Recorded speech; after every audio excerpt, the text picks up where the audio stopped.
এখনো শেষ হয়নি, লেটস হ্যাভ আ এত লুক। কথা বলে। একই রুমে থেকেছি, একই বেডে আমরা ছিলাম, গল্প করতাম, পড়াশোনা করতাম, আবার ঘুমিয়েও যেতাম, পরের দিন সকালে আবারও ক্লাস করতাম।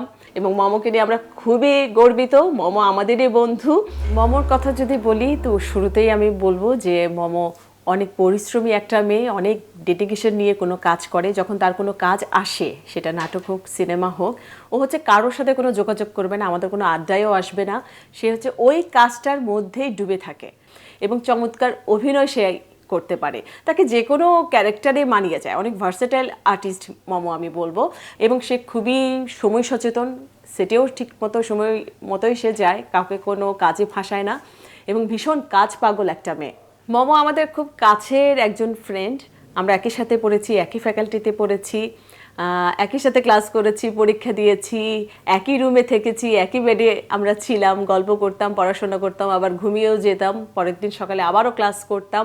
এবং মমকে নিয়ে আমরা খুবই গর্বিত। মম আমাদেরই বন্ধু এবং সে চমৎকার কাজ করে এবং আমরা আশাবাদী যে মমর সামনে অনেক অনেক ভালো কাজ করবে। মম নাটকে ভালো করেছে, মম সিনেমায় ভালো করেছে, মম ওটিটিতে ভালো করেছে এবং মমর এখন যে চলচ্চিত্রটা যাচ্ছে সেটাতেও সে খুবই আর কি সবাই পছন্দ করছে এই চলচ্চিত্রটাকে, যে সবাই দেখতে চাচ্ছে। যে একটা সিনেমারই আসলে টিকিট পাওয়া যাচ্ছে না, সেটা হচ্ছে বনলতা এক্সপ্রেস।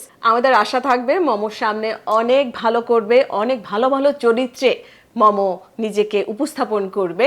এবং মমকে আমি সবশেষে একটাই বলবো, মম জীবনটা অনেক ছোট এবং জীবন একটাই। তোমাকে সামনে এগিয়ে যেতে হবে, অনেক ভালো কাজ করতে হবে এবং বেঁচে থাকতে হবে, কারণ জীবন একটাই। আরো আছে, আরো আছে।